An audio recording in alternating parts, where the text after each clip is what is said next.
कर रहे हैं। हर साल सरकार बदलती है और कोई बिहार के लिए सोचता तक नहीं, सिर्फ और सिर्फ अपनी कुर्सी के बारे में सोचता है। चाहे पक्ष हो, चाहे विपक्ष हो, चाहे बीजेपी हो, कांग्रेस हो, जेडीयू हो, राजद हो, चाहे कोई भी हो। अब जब जुल्मी जुल्म करेगा, सत्ता के गलियारों में चप्पा चप्पा गूंज उठेगा इनकिलाब के नारों से।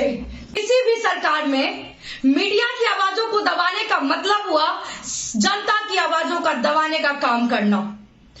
जो भी बड़े पत्रकार हो, चाहे छोटे यूट्यूबर हो, वो हर एक जनता की आवाजों को उठाने का काम करते हैं, सरकार तक पहुंचाने का काम करते हैं। सरकार का काम है उस आवाज पे उनकी जनता की क्या राय है, क्या बात है, उस पर अपनी प्रतिक्रिया देना, ना कि जनता की ही आवाजों में पत्रकार को घसीट देना। मैं बिहार सरकार से कहना चाहती हूं कि आज आप पत्रकार को आवाज दबाने का काम नहीं कर रहे हैं, उस पर एफआईआर करके आप जनता की आवाजों का दबाने का काम कर रहे हैं।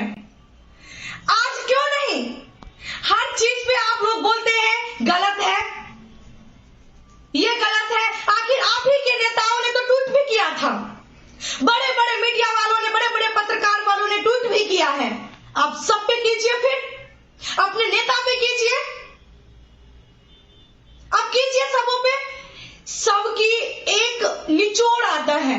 अगर कोई किसी तरह का आपको लग रहा है कि दोषी है तो उसकी प्रक्रिया होती है, उस पर प्रक्रिया कीजिए। भाई कोई रेपिस्ट थोड़ी है, कोई किडनैपर थोड़ी है, उसने जनता की आवाज उठाया है और बिना आग का तो कहीं धुआं भी नहीं निकलता साहब। और आप कैसे एफआईआर कर दिए? आप तो यहाँ पे रेपिस्ट को खुलेआम छोड़ देते हैं, किडनैपर को खुलेआम छोड़ देते हैं। यहाँ पे सत्ता मर्डर केस तो नेशनल न्यूज बन जाता है और यहाँ पे नीलम यादव का केस जो है सो नेशनल न्यूज भी नहीं बनता। तो न्यूज भी तो आप लोग अपने अनुकूल ही चलाते हैं। आखिर कब तक आप युवाओं की आवाज को रोकने का काम करेंगे? आखिर बताइए, बिना आग का धुआं उठा कहां से? हमेशा बिहारियों के साथ दोहन क्यों होती है, शोषण क्यों होती है? चाहे महाराष्ट्र हो, चाहे पंजाब हो, चाहे कहीं भी हो। सब्जियों की तरह भर के कोरोना के टाइम में बोरा में भर करके भेड़ बकरियों की तरफ से भेजा गया था बिहार, क्यों नहीं रोक लिए? और गया तो फिर क्यों नहीं मंगा लेते अपने लोगों को? यहाँ पे क्यों नहीं यहाँ पे फैक्ट्रियां लगाने का काम करते हैं? और जो भी यहाँ पे कल कारखाना लगी हुई है उसको भी आप लोग बेचने में लगे हुए हैं। शर्म आनी चाहिए आप सभी को। क्या कोई भी पत्रकार अपने लिए आवाज उठा रहा था? नहीं, सच्चाई दिखाता है कोई भी। अगर आपको कहीं उसमें त्रुटि लग रही है तो नोटिस भेजिए ना, सीधा एफआईआर क्यों? और कब तक आप किसी को दबाने का कोशिश करेंगे? आप याद रखिए कि जब तक इतिहास में दबाने का लोगों को कोशिश किया गया है वो उतना निखरा है और वो उतना निखरेगा। जब आप लोग अपना काम करना बंद कर देंगे ना तो जनता को अपना अधिकार के लिए ना खुद हाथ में लेना पड़ता है, अपने लिए लड़ना पड़ता है। हमेशा मजदूरों के साथ ही ऐसा व्यवहार क्यों? कैसे नेशनल न्यूज बनेगी जहां पे 500 रुपया की मजदूरी खटता है मजदूर, उसको 200 रुपया मिलते हैं, 250 रुपया मिलते हैं? क्यों नहीं नेशनल न्यूज बनाते हैं इस मजदूरों का? यहां से ट्रेन चलती है जननायक एक्सप्रेस, कर्मभूमि एक्सप्रेस, और भर भर के मजदूर बिहार से जाते हैं, मिथिला से जाते हैं। कर्मभूमि एक्सप्रेस कर्म करने के लिए गुजरात जाते हैं यहाँ के मजदूर, और साल में सिर्फ 2 बार छुट्टी मिलती है, सिर्फ 5-5 दिन के लिए आते हैं। बच्चे खट के आते हैं, माँ बाप को चेहरा दिखा के फिर वही झोला उठा के और चल देते हैं मजदूरी करने के लिए। शर्म आनी चाहिए आप सभी को।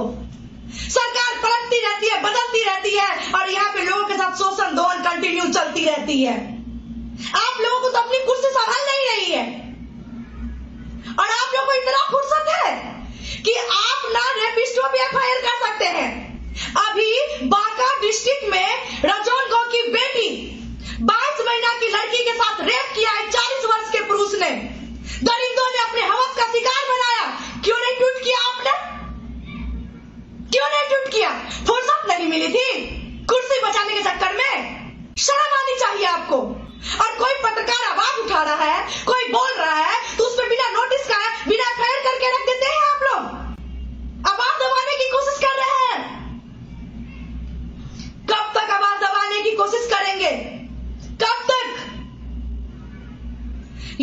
देखिए, यहाँ लोग जागरूक हैं। अब आपकी चाल नीति में चलने वाली नहीं। हर साल सरकार बदलती है और कोई बिहार के लिए सोचता तक नहीं, सिर्फ और सिर्फ अपनी कुर्सी के बारे में सोचता है। चाहे पक्ष हो, चाहे विपक्ष हो, चाहे बीजेपी हो, कांग्रेस हो, जेडीयू हो, राजद हो, चाहे कोई भी हो, अपनी रोटी सेकने से फुर्सत नहीं इन लोगों को। और चला पत्रकारों पे फायर करने, शर्म आना चाहिए आप सभी को। प्लीज ध्यान दीजिए, अगर इतनी शर्म आती है आप लोगों को, तो बिहार में जो कल कारखाने बेचने में लगे हुए हैं उसको पुनः चालू करवाने का काम कीजिए साहब। जो बंद पड़े उसको चालू करवाइए, लाइए बिहार में इंडस्ट्रीज वगैरह, जो मजदूर यहीं पे रहेगा, पलायन करने पर मजबूर नहीं होगा। और आप लोग को इतना सुनने नहीं पड़ेगा। ये लोग, हम लोग स्वतंत्र देश के वासी हैं, हम लोग भारत के वासी हैं, हम लोग को फ्रीडम मिला हुआ है, हम लोग भारतीय हैं और संविधान में हम लोगों को राइट्स मिला हुआ है कि हम लोग हर जगह जा करके अपने लिए काम कर सकते हैं, अपना पूंजीपति, अपना रोजगार के लिए सृजन कर सकते हैं। कहीं महाराष्ट्र से मार के भगाता है, कभी पंजाब से मार के भगाता है, कभी वहां से मार के भगाता है। क्या मजदूर मार खाने के लिए बना है? आप लोग सिर्फ और सिर्फ अपनी कुर्सी की राजनीति के चक्कर में बिहार को मजदूर जोन बना के रख दिए हैं।